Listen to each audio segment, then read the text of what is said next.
안녕하세요. 저는 이번 CN2 세션 맡게 된 12기 신영구입니다. 여러분,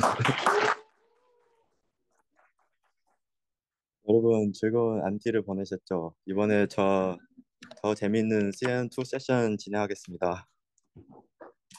목차는 다음과 같습니다. 이번에는 주로 컴퓨터 비전, 줄임말은 컴비입니다. 컴비 태스크 위주로 진행할 예정입니다. 먼저 이미지 클래시피케이션 중에 LSNet, 구글넷, 위지지넷, 그리고 레즈넷 알아보고 object detection까지 넘어가서 RCN과 발전한 모델을 살펴볼 예정입니다. 그 다음으로 semantic segmentation의 FCM 모델 집중 공부하면서 유넷은 아주 간략하게 설명한 후에 faster RCN과 FCN을 묶어서 만든 마스크 RCN을 알아볼 예정입니다. 저번 CN1 세션에서 CN의 기본적인 작동 원리를 알아봤고요. 이번에는 간단하게 복습할 거고 구체적인 CN 모델에 대해 알아보겠습니다. 저희가 왜 CN 모델들을 공부해야 하냐면 컴비 분야에 많은 모델들이 기반이 되어 주었을 뿐만 아니라 딥러닝 연구의 활성화에 큰 역할을 해주었기 때문입니다. 그러면 먼저 시, 저번에 저번 시간에 진행했던 CN1 리뷰를 해보도록 하겠습니다. 먼저 이렇게 입력 이미지가 들어오면은 이 2차원의 필터가 이미지를 천천히 훑으면서 이렇게 피처 맵을 만들어냅니다. 피처 맵은 이런 것 같습니다. 그리고 어 근데 지금 피처 맵이 사이즈가 너무 크니까 중간중간에 풀링 과정을 거치고 사이즈가 줄립니다. 풀링 과정입니다. 그래서 컨볼루션 폴링 과정을 반복하면서 이미지에서 피처를 추출하고 마지막에서 포닉 컬렉트 레이어 부분에서 분류합니다. 그림에서 볼 수 없지만 여기에 마지막에 4개의 클래스에 대해서 이미지가 속할 확률을 나올 것입니다. 예를 들면 무슨 car 99% 이렇게 나올 수 있는 것입니다. 두 번째 복습할 개념은 receptive field입니다. receptive field는 주로 신경망에서 사용되는 개념으로 입력 데이터에서 특정 뉴런에 영향을 미치는 영역을 의미합니다. 특히 CNN에서 receptive field는 특정 레이어의 뉴런의 입력 이미지나 데이터의 어느 부분을 처리하는지 보여주는 개념입니다. 예를 들어 CNN의 초기 레이어는 이미지의 작은 부분을 처리하며 깊은 레이어는 더 넓은 영역을 처리합니다. 이 개념은 네트워크가 어떻게 입력 데이터를 점차적으로 추상화하여 처리하는지를 이해하는 데 중요합니다. CN1 부분 복습한 후에 컴비에 포함될 태스크를 알아보겠습니다. 이번 세션에 다룰 내용은 1, 2, 3, 4번입니다. 기본적인 태스크 말고도 다른 깊게 가는 태스크가 많습니다. 최근에 유행하는 멀티모달, 그리고 생성 모델, 3D 컴비, 여러분 만약 CV 영역에서 계속 공부하게 되면 어느 정도 배울 수 있는 부분입니다. 분류 모델부터 알아보겠습니다. 이미지 분류는 위 그림에서 보여드린 것처럼 소가 나타났으면 소이라고 추출되는 거죠. 그래서 모델 구조 살펴보기 전에 iOS VRC 대회를 먼저 알아볼 것인데요. 이 대회는 2010년부터 시작된 컴비 분야의 이미지 인식 경진 대회입니다. 대회 중 사용된 데이터셋은 이미지넷입니다. 저번 세션에 알아본 것처럼 크기가 엄청 큰 데이터셋이고 포함될 이미지 크기는 224 by 224 그리고 채널 수가 3개인 RGB 이미지입니다.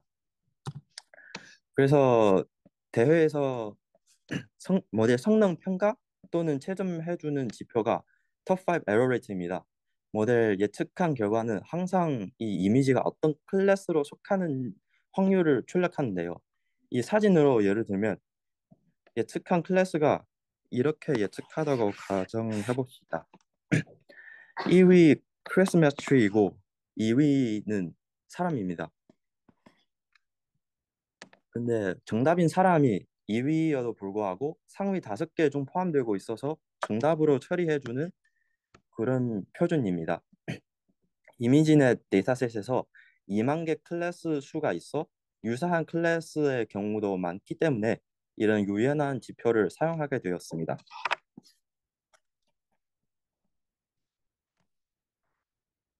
그래서 이 발전 과정 그림을 보면 여기 Y축은 모델의 톱5 에러 레이트입니다.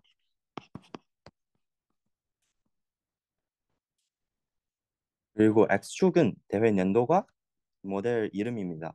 대회 진행할수록 모델의 에러 레이트가 꾸준히 줄어들고 층 개수가 점점 늘어나는 모습을 볼 수 있습니다.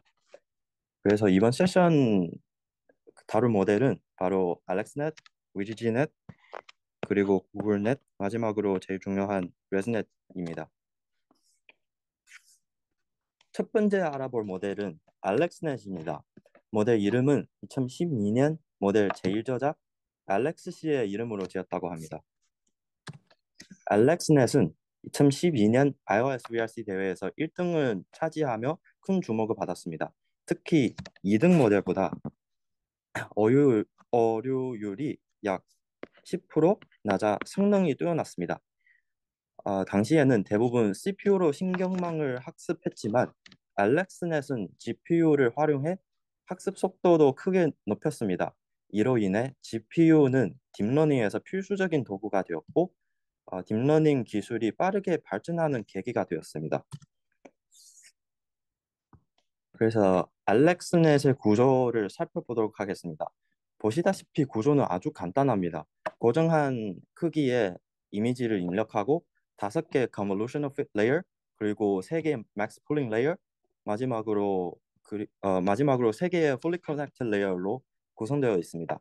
저번에 알아본 수식을 가져와서 계산한다면 어,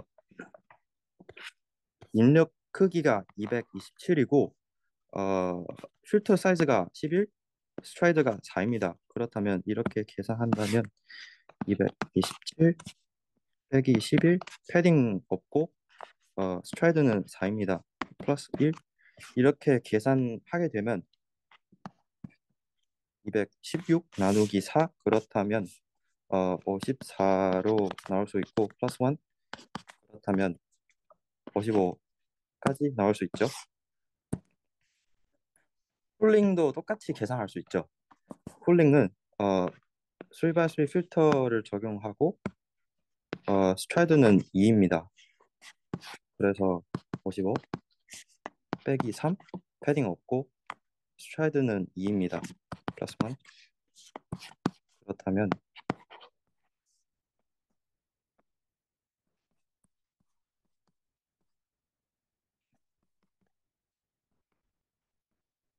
바로 27로 나왔죠. 네, 근데 이런 저런 층을 통과해서 어떻게 분류할 수 있느냐라고 싶은 분도 있을 텐데 3차원인 피처 맵은 fully collected layer에 연결시켜 주기 위해 먼저 얘를 1차원으로 플래튼 시켜줘야 합니다. 근데 플래튼 되면 이제 생성되는 뉴런의 개수는 얘네들을 모두 곱한 9216라고 합니다. 근데 fully connected layer에서 이런 점수로 되고 있어서 확률을 이런 점수를 되고 있어서 확률로 보내기 위해 여기다가 softmax 함수를 하나 거칩니다. 그러면 이렇게 이런 함수들이 0과 1 사이의 변환이 되는데요. 그래서 어떻게 변환된 값을 보면 고양이보다 이 이미지가 강아지의 확률을 훨씬 높은 것을 알 수 있습니다. 알렉스넷에서 기존에 있는 탄젠트 하이퍼볼릭 함수 대신 렐로 활성화 함수를 사용하게 되었습니다. 왼쪽 밑에 있는 그래프를 보시면 잠시만요.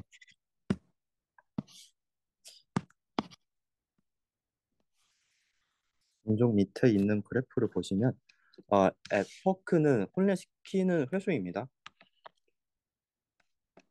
그리고 렐로 함수를 사용해 6번 에포크만 걸리면 수렴하는 모습을 우리 관찰할 수 있습니다.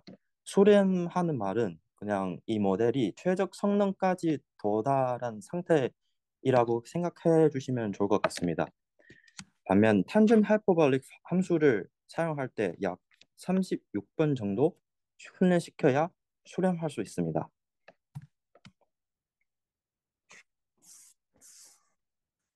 다음으로는 구고넷인데요. 소개처럼 알 수 있듯이 구고넷은 층 개수가 알렉스넷보다 더 깊은 것을 알 수 있습니다. 이름처럼 개발팀은 구글의 연구자로 이루어진 팀입니다. 구글넷은 2014년에 성적은 1등인 모델인데요. 2013년까지 쓰인 모델의 레이어 수가 10개 미만인데 2014년에 출시된 구글넷과 위지지넷은 알렉스넷보다 층 개수는 14개 정도 증가되었고요. 성능이 향상되었음도 볼 수 있습니다. 여기 성능 차이입니다. 구글넷에서 인셉션 모듈은 제일 중요한 구조인데요. 인셉션 모듈은 확대한 것인데요. 여기 그림에 나타난 것처럼 인셉션 모듈입니다. 이렇게 보면은 여기 1x1 컨볼루션 레이어 있고 3x3, 5x5도 되고 있습니다. 이렇게 동일한 인풋에 대해 크기가 다른 필터와 풀링 또한 여러 개 적용해 그 결과를 이렇게 컨캐티네이션 결합을 한 다음에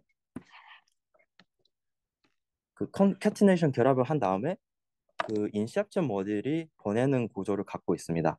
인셉션 모델을 통해 같은 인풋의 여러 개 서로 다르는 특징이 감지할 수 있습니다. 이 그림은 구고넷의 구조인데요.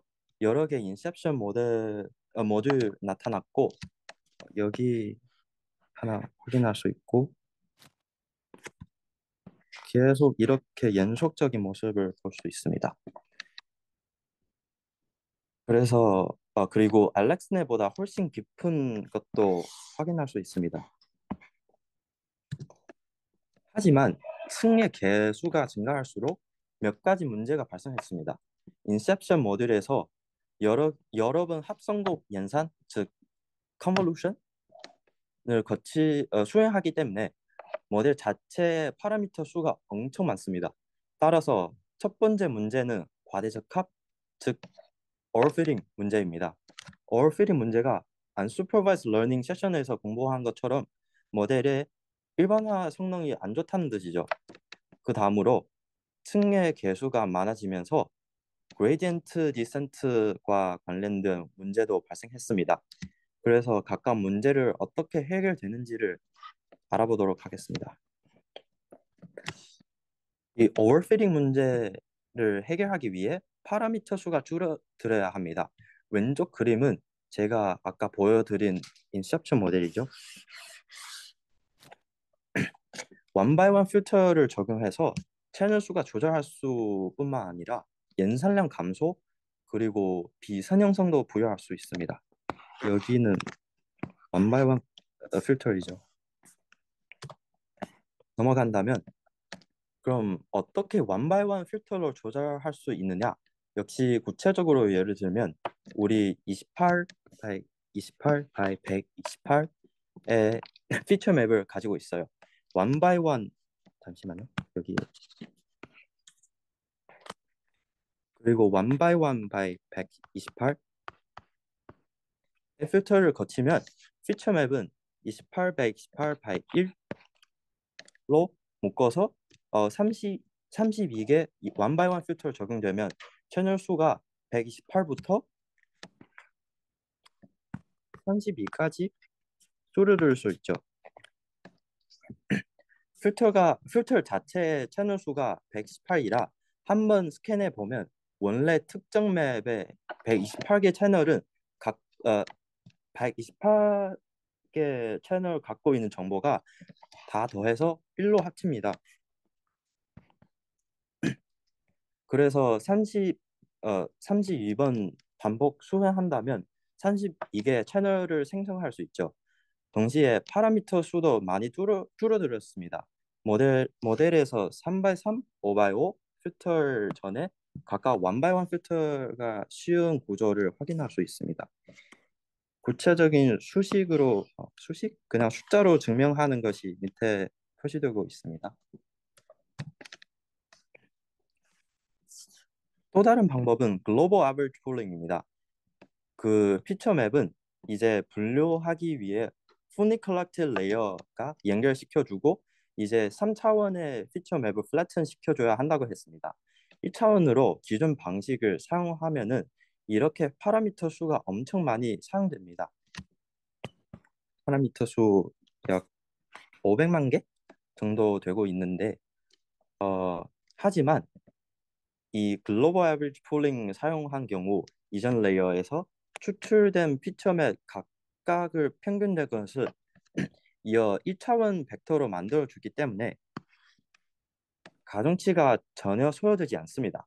가중치가 전혀 소요되지 않음에도 불구하고 동일한 크기 1차원 벡터를 만들어낼 수 있다는 것을 통해 훨씬 효과적이라는 것을 알 수 있습니다.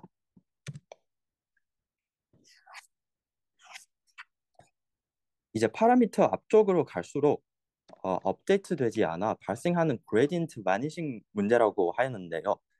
어, 원래 처음에 제시된 모델에는 뒤에 부분에만 있습니다. 이런 클래시파이어가 처음에 제시된 부분은 그냥 맨 뒤에 있습니다.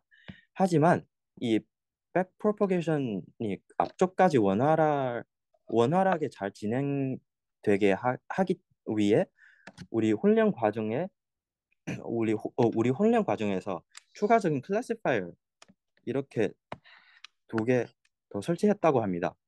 훈련 과정에서 이렇게 뒤에 소프트맥스가 달린 이런 auxiliary classifier 추가함으로써 앞쪽까지 이제 그레디언트 잘 전달되어서 두 번째 문제도 해결되었다고 합니다. 다음으로는 위지지넷입니다. 위지지넷은 구글넷이랑 같이 2014년에 출시되었고 2등 모델이지만 CM 발전 과정 중에 큰 기여를 주었습니다. 구글넷보다 훨씬 간단한 구조를 갖고 있음에도 불구하고 어, 눈, 논문 이름부터 알 수 있는 것은 층수가 알렉스넷보다 많습니다. 여기 Nobody remembers second place라는 말을 나와 있는데 실제 세상이 2등한테 관심을 더 많았습니다. 볼 수 있듯이 위지지넷은 16층, 19층 2개 버전이 있습니다.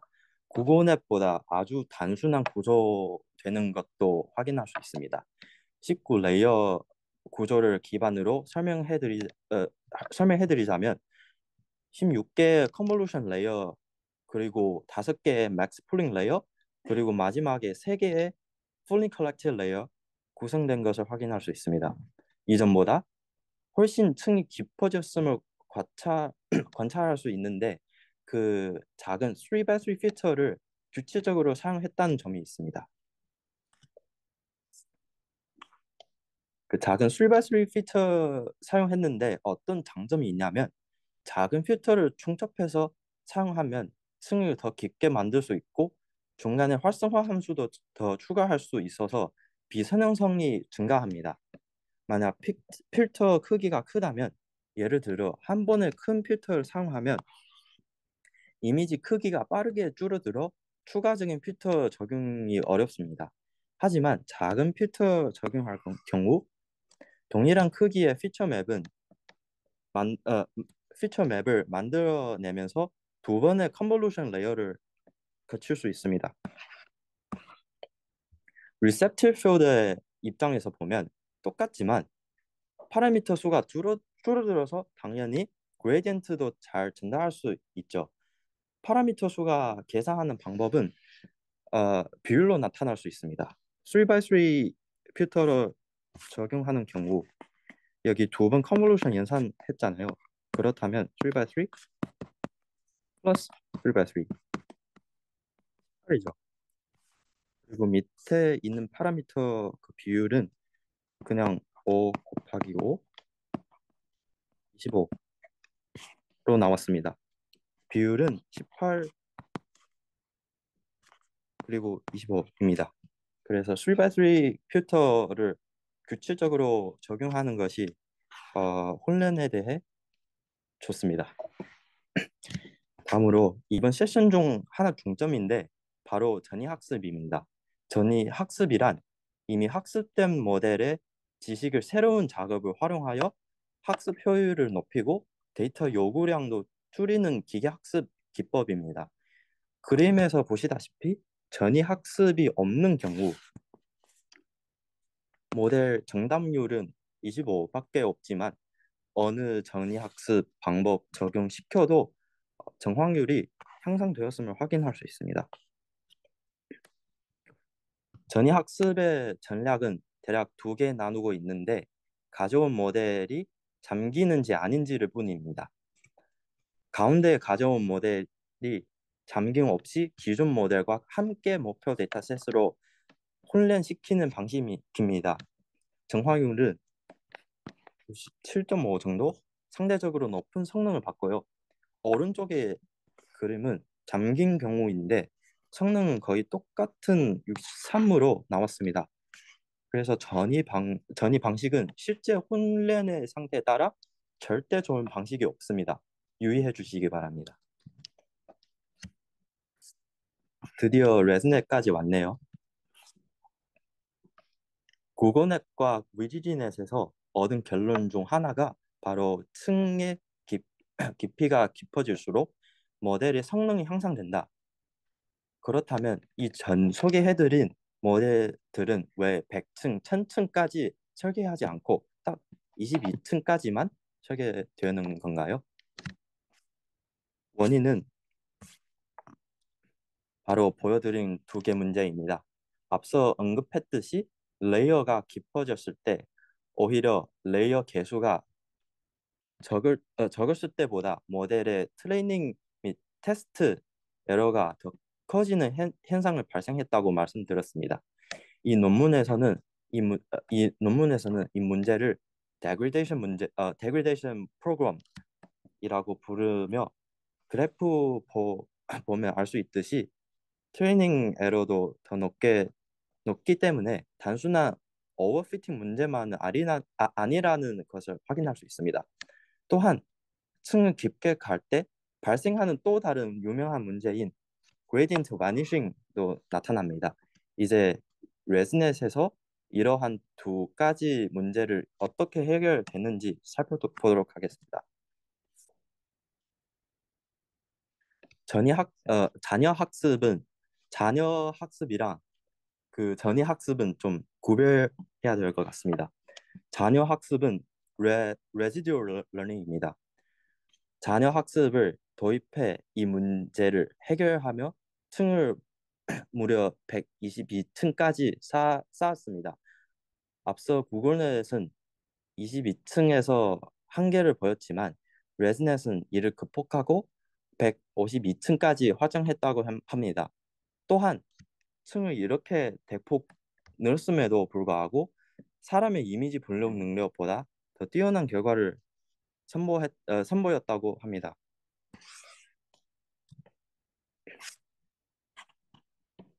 레즈넷의 구조를 살펴보면 레즈넷 역시 위지넷 구조를 기반으로 만들어졌습니다.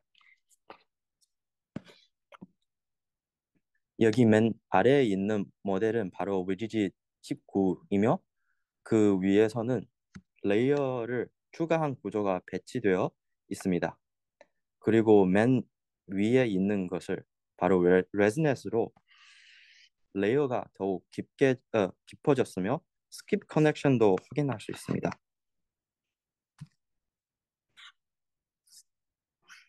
먼저 스킵 커넥션이 무엇인지를 살펴보겠습니다. 스킵 커넥션 보면 입력 데이터 X과 여러 레이어를 거쳐 출력 레이어를 전달될 뿐만 아니라 일부 데이터는 중간 레이어를 건너뛰어 직접 출력 레이어로 연결되는 것을 유의해야 합니다. 물론 입력 데이터가 정해진 가중치 거, 레이어들을 거쳐 변환되는 부분도 있지만 일부 데이터는 이러한 변화 없이 바로 출력으로 전달됩니다. 레즈넷은 이러한 스킵 커넥션 추가하여 학습이 더 잘 이루어지도록 설계되었습니다. 백 프로퍼게이션 진행할 때 만약 스킵 커넥션이 없으면 그레디언트가 모든 레이어를 순차적으로 거치며 전파됩니다. 이렇게 많은 레이어를 통과하면서 기울기가 반복적으로 곱해지면 점점 0까지 수렴했다는 그레디언트 바니싱 문제가 발생하게 됩니다. 하지만 스킵 커넥션을 추가하면 그레디언트가 지름길을 따라 직접 전파될 수 있어 많은 레이어를 거치지 않고도 앞쪽으로 원활하게 전달됩니다. 이를 통해 레즈넷은 그레디언트 바니싱 문제를 완화하고 보다 깊은 신경망에서도 안정적인 학습을 가능하도록 설계되었습니다. 이제 수식적으로 볼 건데요. Forward propagation이면 쉽게 알 수 있는데 XL 하나 있죠? 엑셀가 모델한테 보내줍니다. 생성한 결과가 F 엑셀이고 원래에 있는 엑셀랑 합해서 엑셀 플러스 1으로 됩니다. 다시 엑셀 플러스 1이 모델한테 보내주고 엑셀 플러스 2를 생성됩니다. 그래서 이런 과정을 반복하여 전층이 출력이랑 인력과 같이 인력으로 됩니다. 백프로퍼게이션인데 일대 똑같습니다. 여기에 1이면 그레디언트 바니싱을 방지하기 위해 설계한 1입니다. 이 뒤에 있는 부분 중에 W는 파라미터 그리고 XI는 인력 데이터입니다.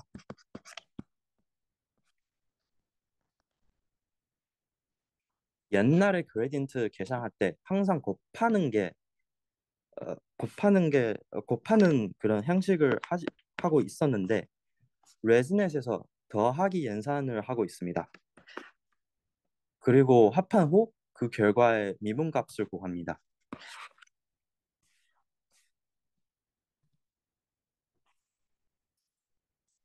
여기는 저번 슬라이드랑 거의 똑같은 내용이죠.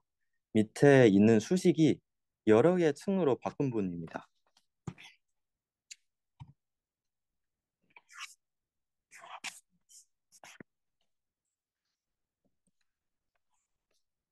그래서 레즈넷은 여기서 발전 멈추지 않고 bottleneck residual block를 발표하였습니다. bottleneck 구조는 기존의 residual block을 변형한 형태로 차원을 먼저 줄였다가 다시 늘리는 방식으로 설계되었습니다. 기존 residual block은 3x3 convolutional layer 두 개로 구성되어 있었지만 버로넥 구조에서는 맨 앞과 맨 뒤에 one by one convolution 필터 적용되어 있습니다. 첫 번째 완 잠시 어,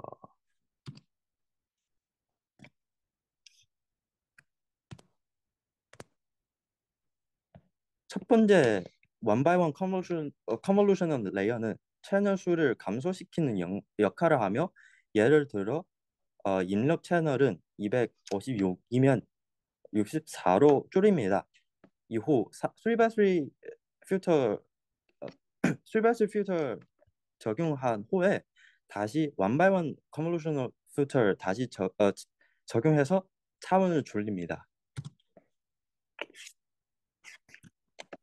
일반적인 CNN의 경우 degradation 문제는 마주하게 되어 그 레이어를 깊게 쌓는 것을 어려웠습니다. 하지만 residual learning을 적용한 CNN의 경우 레이어가 깊어지더라도 성능이 유지되는 모습을 보였습니다. 따라서 이 이미지를 통해 데그레이션 문제도 효과적으로 해결되었다고 합니다. 마지막인 분류 모델의 요약, 요약입니다. 우리가 배운 여러 가지 모델은 먼저 알렉스넷은 2012년 대회에서 2등한 모델보다 훨씬 더 우수한 성적으로 우승한 모델로 처음으로 제대로 된 CN 구조를 적용하여 딥러닝 연구 활성화에 큰 기여를 했습니다. 하지만 8개의 레이어로는 여전히 부족한 면이 있었습니다. 이후 2014년에 등장한 위지지넷과 구글넷은 어류율이 감소시켰을 뿐만 아니라 레이어 개수를 2배 이상 증가시켰습니다. 위지지넷은 16개와 19개의 레이어 버전이 존재했지만 레이어 수가 증가해도 성능 차이가 크지 않은 데그레이션 문제를 겪었습니다. 이를 해결하기 위해 레지듀얼 러닝을 도입한 레즈넷이 등장했고 레이어 수를 무려 152개까지 늘려면서도 성능이 대폭 향상시켜 인간보다도 뛰어난 성능을 보였습니다. 오른쪽의 그래프를 보면 다양한 모델들이 볼 수 있습니다. X축은 연산량이고 Y축은 성능입니다. 원 크기는 어, 모델 크기입니다. 모델 크기는 그 메가바이트 그리고 그 가이가바이트 그런 단위로 되고 있습니다.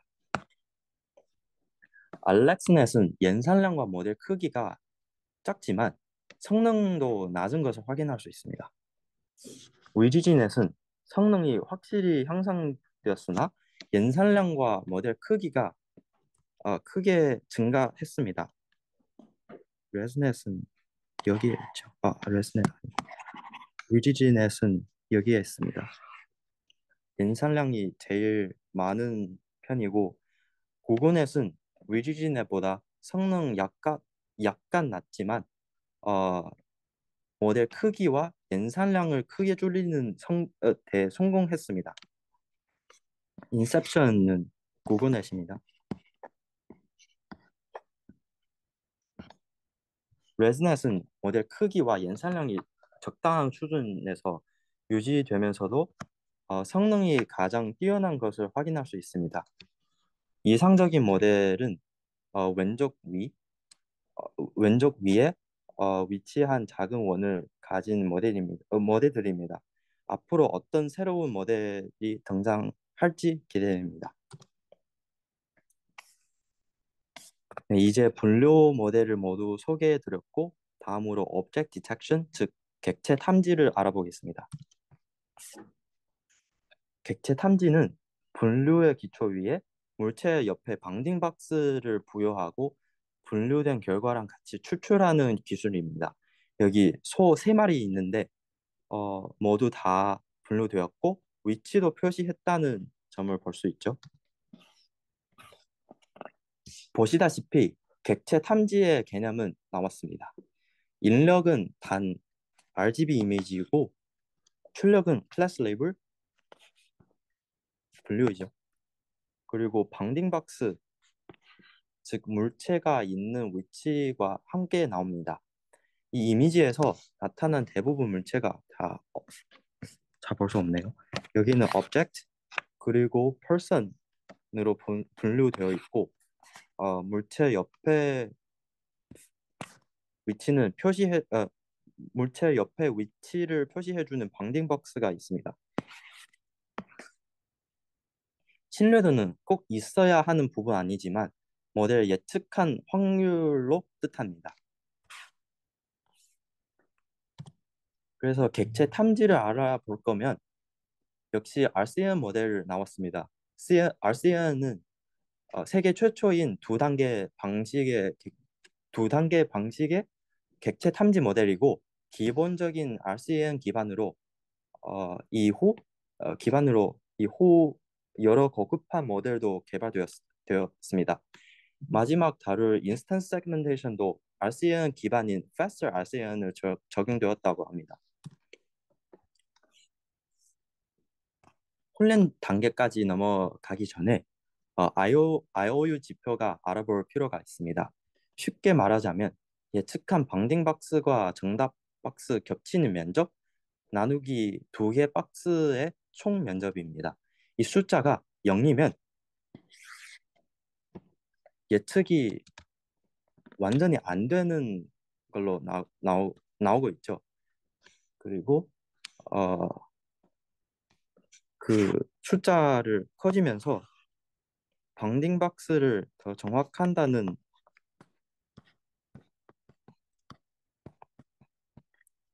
정확한다는 모습을 볼 수 있죠. 그래서 애초에 RCN 중에 분류 모델을 훈련할 때 이 지표를 사용해 positive sample 그리고 negative sample로 구분하여 학습시켰습니다. RCN의 구조를 간단하게 알아볼 텐데 객체를 포함될 수 있는 분류할 구역 추천을 생성하고 같은 크기로 처리한 후에 CN한테 보냅니다. 유의해야 하는 것은 여기에 있는 CN은 분류해주는 역할이 없이 그냥 피처 익스트랙션만 하고 있습니다. CN 통과한 후에 SVM으로 분류됩니다.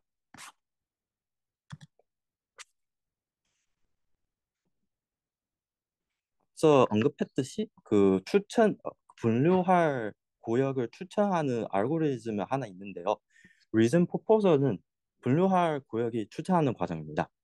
여기에서 Selective Research라는 알고리즘을 사용하고 있는데 이번 세션에 자세히 다루지 않을 거고 여러분 그냥 Selective Research 알고리즘이 구역 추천이라고만 알고 계시면 될 것 같습니다.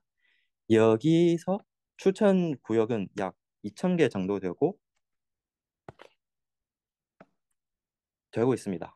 그 후에 이 2,000개 추천이 다 CN한테 보냅니다. CN 동작하고 피처 맵은 생성한 후 그 SVM으로 작동해서 분류해 줍니다. 우리 분류할 클래스가 20개로 가정해 봅시다. 그렇다면 여기서 20개 SVM을 따로 훈련해야 됩니다. 각각 SVM을 이중 분류이라 하나 SVM은 하나 클래스인지 아닌지를 구별할 수 있습니다. 우리 앞서 소개해드린 분류 모델은 완전히 CN만 동작하고 분류하게 되었는데 여기에 SVM을 사용하는 이유는 당시에 Fully Connected Layer로 걸치고 Softmax를 적용해서 분류하는 기술이 발달하지 못하는 때문입니다.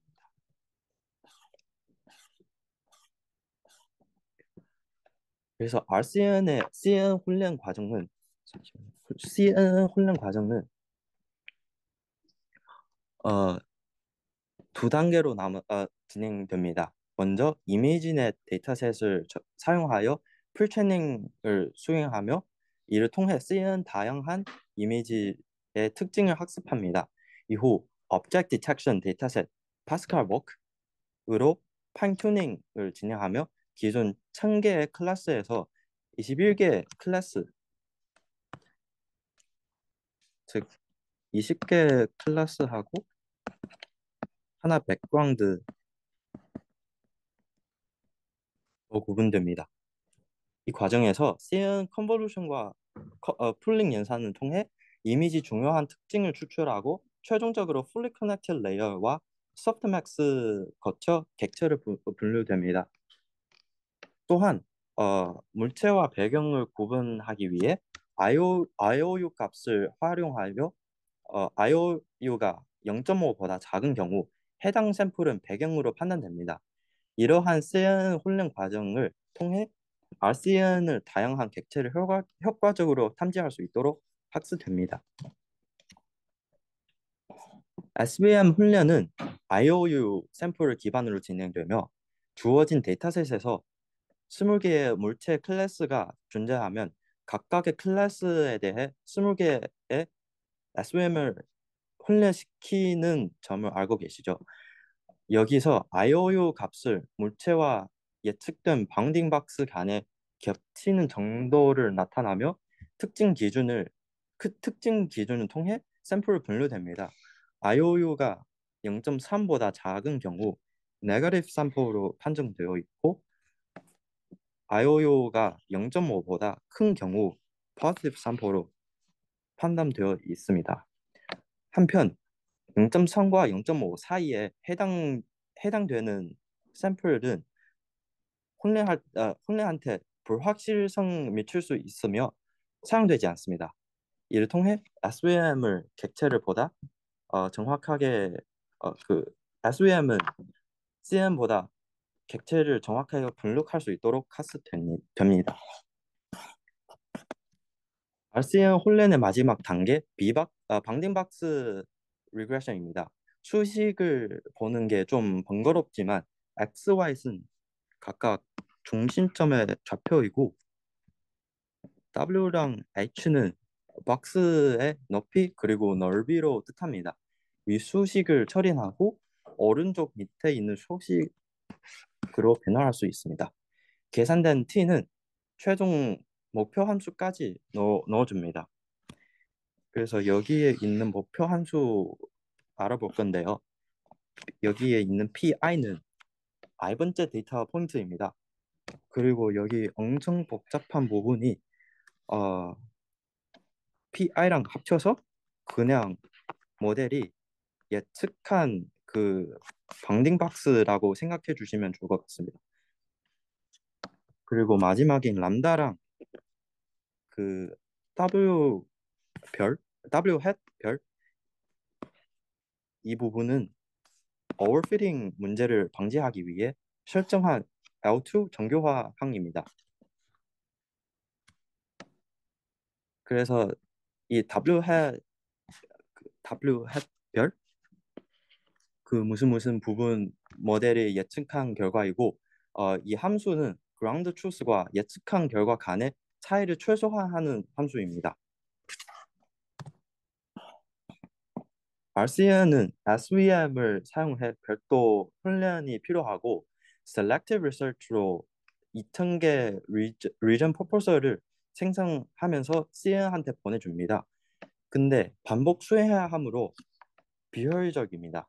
이를 해결하기 위해 Fast RCN이 등장했습니다. 여기 RCN은 리전 프로포설 먼저 추출한 후 각 프로포절에 대해 수행했지만 Fast RCN은 전체 이미지에 대해 CN을 한 번만 거치고 피처맵 한 번만 거치고 피처맵을 추출합니다.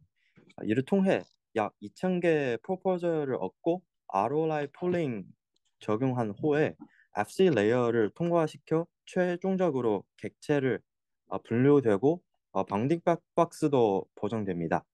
이 방식은 RCN보다 훨씬 빠르고 효율적입니다.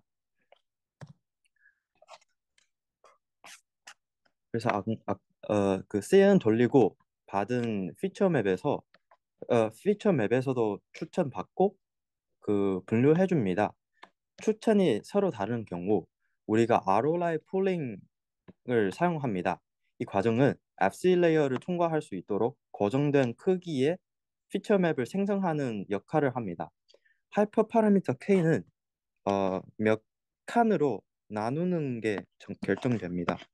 예를 들면 K가 3이면 이렇게 나누고 2이면 이렇게 나누는 것이 알고 계시면 좋을 것 같습니다. 논문에서는 ROI 폴링 후 피처 맵의 크기를 7 x 7로 설정했습니다. 우리 여기에서 예시는 2로 가정해 봅시다. 먼저 CN 돌리고 피처 맵을 하나 얻고 있습니다. 그리고 리전 프로포설 이렇게 프로포즈 했다고 가정하고 그 ROI 폴링 한다면 그 K가 2잖아요. 그렇다면 4개로 분할해서 여기 각각 제일 큰 숫자로 취합니다. 여기 85, 84, 97, 96 취하고 이런 피처 맵을 되고 있습니다. 그래서 fast RCN과 기존 RCN이랑 비교한다면 차이가 아주 명확합니다. 약 20배 정도 빨라진 것을 확인할 수 있습니다. 근데 많이 빨라졌지만 보다시피 region proposal은 계속 selective search를 사용하고 있기 때문에 상대적으로 늘리고 전체 네트워크를 하나의 모델로 통합하여 최적화할 수 없고 그래서 region proposal과 분류 과정이 따로 분리되어 있습니다. 이로 인해 학습 과정이 비효율적이고 최적화가 어렵습니다. 그래서 fast보다 faster 하는 faster RCN을 나왔습니다. faster RCN은 기존 fast RCN의 한계를 극복하기 위해 개발된 객체 탐지 모델입니다. 가장 큰 특징은 Region Proposal Network, 즉 RPN을 도입하여 Selective Search를 제거하고 이를 통해 end-to-end 방식으로 학습이 가능하도록 개선했다는 점입니다. RPN은 신경망을 활용해 객체가 있을 법한 영역을 자동으로 예측하며 이 과정이 기존의 Selective Search보다 훨씬 빠르고 정확합니다. 결국 Faster RCN은 속도와 정확도를 모두 향상시킨 혁신적인 모델로 다양한 객체 탐지 응용 분야에서 활용될 수 있습니다. RPN 알아보기 전에 앙커박스라는 개념을 알아보겠습니다. 한 그룹당 9개의 앙커박스가 생성되며 다양한 크기와 비율을 가진 박스를 통해 객체의 위치를 더욱 정밀하게 추정할 수 있습니다. 이 크기랑 그 비율이 서로 다른 박스를 9개 정도 생성됩니다. 그리고 그 앵커 박스가 생성되며 다양한 크기와 비율을 가진 박스를 통해 어, 정밀하게 추정할 수 있습니다. 이러한 구조 덕분에 모델은 객체를 보다 정확하게 탐지할 수 있으며 동시에 기존 방식보다 훨씬 빠르고 효율적으로 작동할 수 있습니다. RPN의 작동 원리를 알아볼 건데요. 3x3 필터를 사용하여 특징을 추출한 후 원바이원 필터를 적용하면서 객체 여부, 객체 여부는 그냥 이진값, 객체인지 아닌지, 객체인지 아닌지를 판단되는 과정입니다. 와 박스 좌표 이 네 개의 값을 가지고 있습니다. 그래서 좌표를 예측한 후에 두 번으로 나누고 각각 9개의 앵커 박스에 대한 수행되며 이후 비최대 억제 NMS를 통해 최종 후보 영역을 선택합니다. NMS는 한마디로 설명드리자면 IOU 값을 그 이렇게 판단되는 값이죠. IOU 값을 제일 높은 박스를 선택하는 방법입니다. 객체 탐지 두 단계 모델은 RCN 기반으로 설계되며 먼저 분류기가 SVM으로 사용된 RCN을 나왔습니다. 그 후 CN을 한 번만 거친 Fast RCN을 출연했고 마지막으로 end-to-end 방식으로 훈련 가능한 Faster RCN을 알아봤습니다. 여기에 중점은 앙커박스와 RPN입니다. 그리고 속도를 비교하자면 처음에 RCN은 한정 약 50초 정도 걸려야 되고 fast RCN은 2.3초 마지막으로 faster RCN은 0.2초만 밖에 걸리지 않습니다. 그 다음으로 또 다른 중요한 태스크 semantic segmentation입니다. semantic segmentation은 그 물체가 하나 픽셀마다 레이블을 보여주는 방식입니다. semantic segmentation과 instance segmentation의 차이점을 중요합니다. 그 semantic segmentation은 그림에서 볼 수 있는 것처럼 픽셀마다 해당되는 레이블을 보여줍니다. 물체나 배경을 다 구분할 수 있는 말이죠. 여기 이 그림을 보자면 사람이 다 1로 판정되었고 배경은 3 그리고 5, 4, 4는 아마 길이죠. 이렇게 판정되고 있습니다. 그래서 세만틱 세멘테이션에서 쓸 모델은 단순한 CM 모델이 아닙니다. 기존 모델에 두 개의 큰 한계점을 존재하기 때문입니다. Fully Connected 레이어를 사용하기 때문에 공간적인 위치 정보가 순시되는 문제가 발생합니다. 이는 이미지 내 객체의 정확한 위치를 고려하지 못하게 만들며 결과적으로 세밀한 분할 작업이 어려워집니다. 이러한 한계를 극복하기 위해 최근에는 앱시 레이어를 제거하고 위치 정보를 유지할 수 있는 구조를 적용하는 연구가 활발히 이루어지고 있습니다. 두 번째 이슈는 기존 CM 모델은 입력 이미지의 크기가 고정되는 점입니다. 크기가 고정되어 있어 다양한 해상도의 이미지를 처리하는 데 한계가 있습니다. 예를 들어 모델이 6x6 크기의 이미지를 학습했다면 다른 크기의 이미지는 그대로 사용할 수 없으며 강제적으로 리사이징 해야 합니다. 이러한 제약을 유연성을 떨어뜨리고 정보 손실도 초래할 수 있어 실제 응용에서 문제를 발생시킬 수 있습니다.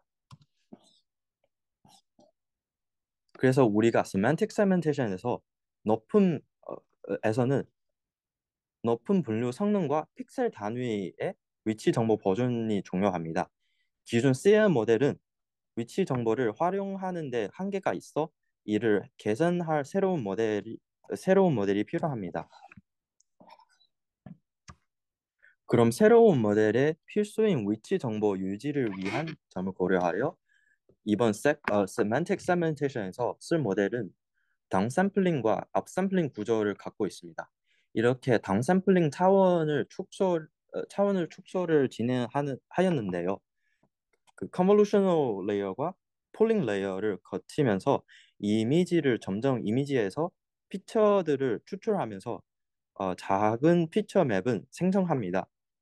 이러한 작은 크기의 세그멘테이션 맵이 아니라 큰 크기의 세그멘테이션 맵을 만들어야 하기 때문에 다운샘플링뿐만 아니라 업샘플링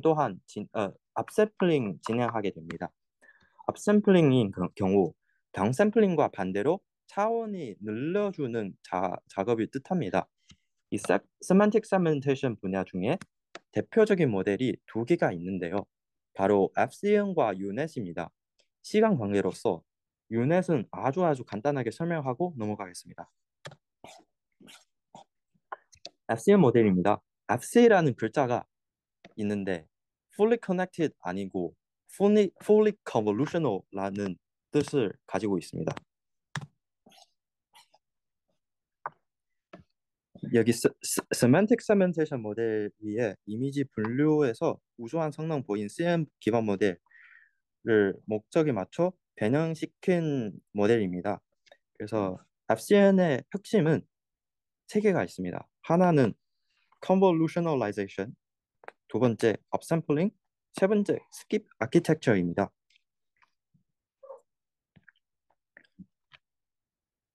semantic segmentation 모델은 모델을 위해 기존의 CN 기반 이미지 분류 모델을 목적에 맞게 변형했습니다.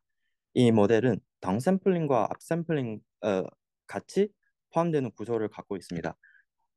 FCN의 핵심 요소는 세 개로 먼저 convolutionalization인데 FC 레이어를 fully connected 레이어를 사용하면 이미지가 특정 클래스에 속할 확률값 하나만 출력됩니다. 하지만 convolutional 레이어를 사용하자면 2차원 세그멘테이션 맵이 생성되며 이를 각 픽셀의 어떤 클래스에 속하는지를 나타냅니다. 또한 생성된 히트맵의 개수는 클래스 개수와 동일하며 그림의 예를 들면 고양이가 속할 픽셀이면 빨간색으로 표시하고, 그리고 여기에 아마 1000개 히트맵을 생성할 수 있는 것을 볼 수 있는데요. 그렇다면 클래스가 서로 다르고 각각 하나의 히트맵을 생성합니다. 마지막으로 이런 그 1000개 히트맵을 다 합치고 최종적인 하나 히트맵을 합칩니다. 또 다른 장점은 입력 이미지 크기를 자유롭게 조정할 수 있다는 점입니다.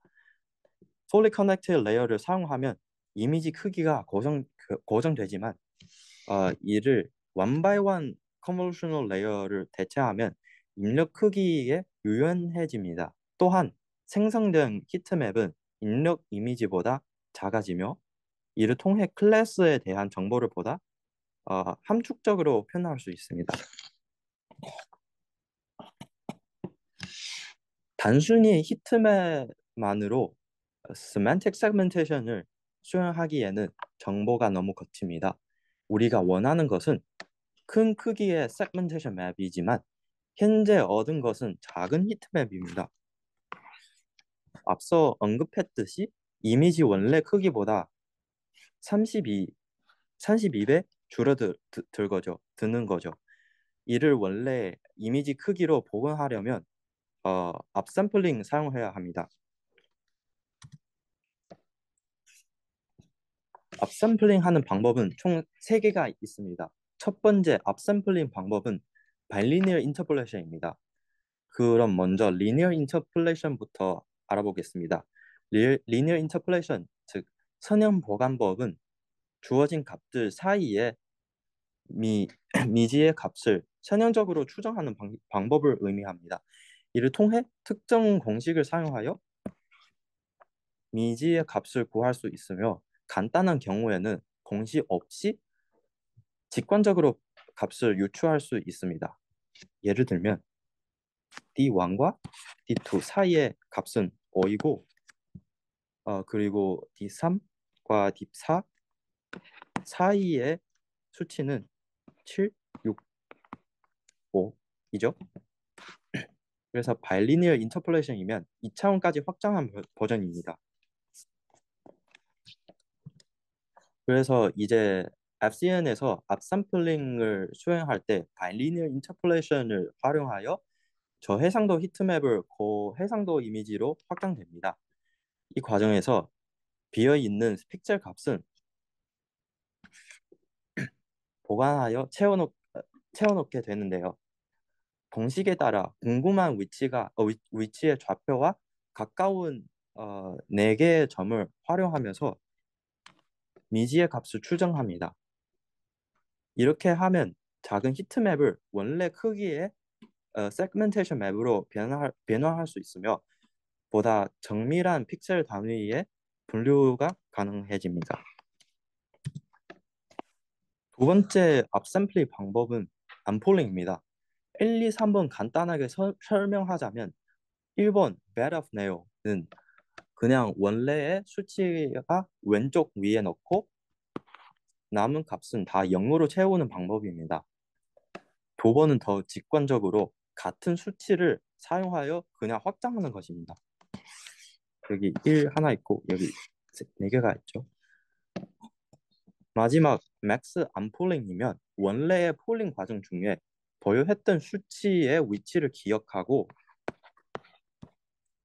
다시 그 위치까지 복원해서 남은 수치는 0으로 채우는 방식입니다. 각 방법마다 장단점이 있지만 특히 맥스 언폴링은 원본 특정을 최대한 보존하면서도 해상도를 보강할 수 있어 많이 사용됩니다. 마지막 업샘플링 방법은 디컨볼루션입니다. 이름부터 알 수 있듯이 디컨볼루션은 컨볼루션 연산을 반대로 수행하여 차원을 확장하는 과정입니다. 컨볼루션이 입력 데이터를 필터로 통해 축소하는 반면 디컨볼루션은 입력 값을 커널의 모든 픽셀과 곱하고 출력 크기를 증가시킵니다. 이를 통해 작은 히트맵을 원본 이미지 크기로 복원할 수 있으며 겹치는 부분은 그냥 덮셈 연산을 통해 최종 출력을 생성합니다. 또한 디컨볼루션에서 사용하는 필터의 가중치는 학습 가능한 파라미터이므로 모델이 학습을 통해 더 정교한 공간 정보를 복원할 수 있도록 돕습니다. 하지만 이런 1, 2번만 적용되고 최종 출력물은 오른쪽 엡시언 32로 출력되어 있습니다. 솔직히 말하면 생성한 세그멘테이션 맵이 질이 아주 나쁩니다. 정답과 비교하면 특징이 모호하고 물체가 도대체 무엇인지도 알 수 없습니다. 이러한 문제를 개선하기 위해 스킵 아키텍처가 적용되었습니다. 먼저 컨볼루셔널 레이어의 특징을 살펴보면 얇은 층에서는 직선 그리고 곡선, 줄무늬와 같은 단순하고 국소적인 특징을 식별할 수 있습니다. 반면 층이 깊어질수록 점점 더 전역적이고 복잡한 패턴을 인식하게 됩니다. 기존의 세그멘테이션 맵에 정확하지 않은 결과를 보이는 이유가 바로 너무 깊은 층에서 추출된 특징에만 의존했기 때문입니다. 이를 해결하기 위해 스킵 아키텍처를 활용하여 얕은 층의 세밀한 정보와 깊은 층의 고수준 정보를 효과적으로 결합하는 방식을 적용되었습니다. 먼저 결과를 보면 앱시언 32는 스킵 없이 그냥 생성했던 결과입니다. 앱시언 16 그리고 8이면 스킵 아키텍처를 적용된 결과입니다. 눈으로 봐도 성능이 향상되었음을 확인할 수 있습니다. 앱시언 32는 스킵 아키텍처를 사용하지 않은 모델로 마지막 피처 맵을 한 번에 32배 업샘플링 하기 때문에 결과가 매우 거칠어집니다.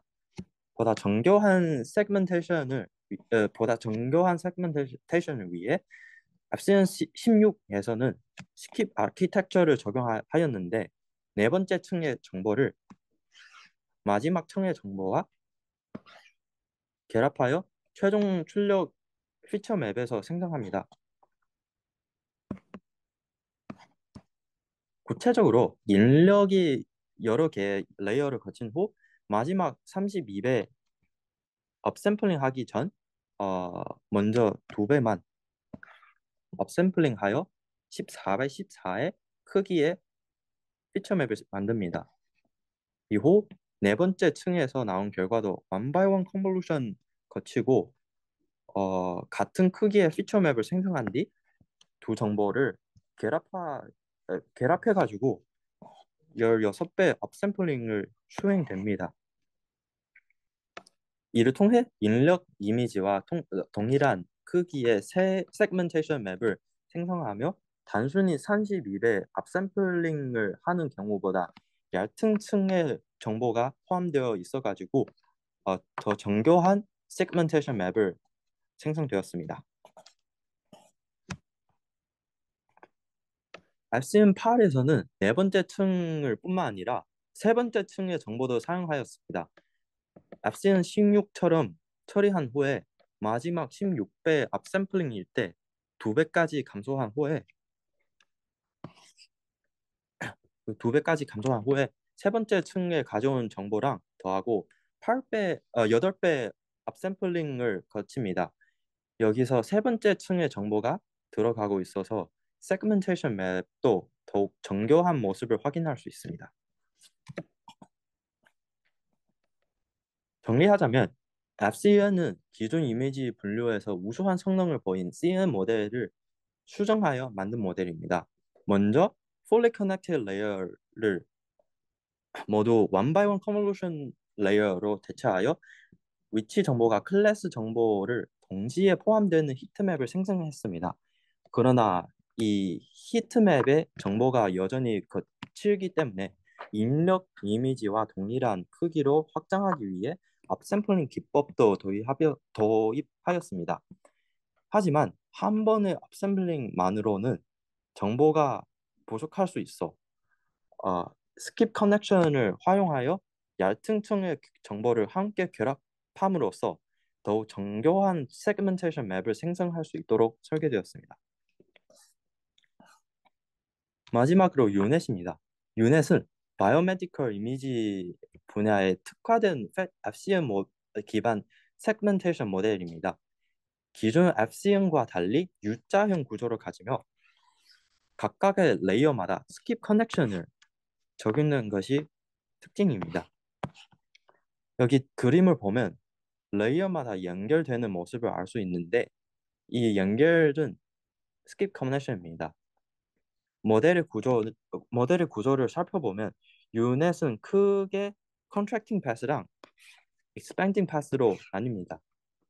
컨트랙팅 패스에서는 CN을 통해 점점 더 고수준의 특징을 출력하고 공간적인 정보는 일부 손실됩니다. 하지만 expanding 패스에서 업샘플링과 스킵 커넥션을 활용하여 원본 이미지의 공간 정보를 복원됩니다. 이때 스킵 커넥션이 중요한 역할을 됩니다. 네트워크의 각 다운샘플링 단계에서는 추출된 정보를 업샘플링 과정에서 다시 활용함으로써 세밀한 국소 정보와 깊은 층의 전역적 특징을 동시에 반영할 수 있습니다. 이를 통해 더욱 정확하고 정교한 세그멘테이션 결과를 얻을 수 있습니다. 네, 마지막 컴비 태스크 인스턴스 세그멘테이션까지 왔네요. 인스턴스 세그멘테이션이면 물체의 순번도 구분 가능한 능력을 가지고 있습니다. 세만틱 세그멘테이션과 인스턴스 세그멘테이션의 차이점은 중요합니다. 세만틱 세그멘테이션은 그림에서 볼 수 있는 것처럼 픽셀마다 해당되는 레벨이 보여줍니다. 다만 인스턴스 세그멘테이션이면 같은 클래스에서도 여러 개의 순번 또는 컬러로 보여줍니다. 기존의 오브젝트 디텍션과 세만틱 세그멘테이션을 결합한 개념입니다. 연구자들은 faster RCN과 FCN을 결합하여 마스크 RCN을 개발했습니다. 이를 통해 개별 객체의 형태를 더욱 정밀하게 추출할 수 있게 되었습니다. 세만틱 세그멘테이션은 배경까지 포함하여 모든 픽셀을 분류하지만 인스턴스 세그멘테이션은 그냥 객체만 하나하나에 개별적으로 구별하는 초점을 맞춥니다. 이를 통해 같은 종류에 속하는 객체도 개별적으로 구분할 수 있어 보다 정교한 분할 가능합니다. 인스턴스 세그멘테이션 분야의 제일 유명한 모델은 바로 마스크 RCN입니다. 마스크 RCN의 저자는 아주 유명하고 앞에 소개해드린 레스넷도 이 분의 성과입니다. 지금 마스크 RCN은 Faster RCN의 확장 버전이라고 생각해 주시면 좋을 것 같습니다. 여기 RPN도 볼 수 있고 마지막인 브랜치만 다르는 뿐입니다. 기존 분류가 바운딩 박스 맞추기 말고 새로운 마스크 브랜치가 추가되었습니다. 이 브랜치에서 FCM 모델을 사용해봤습니다.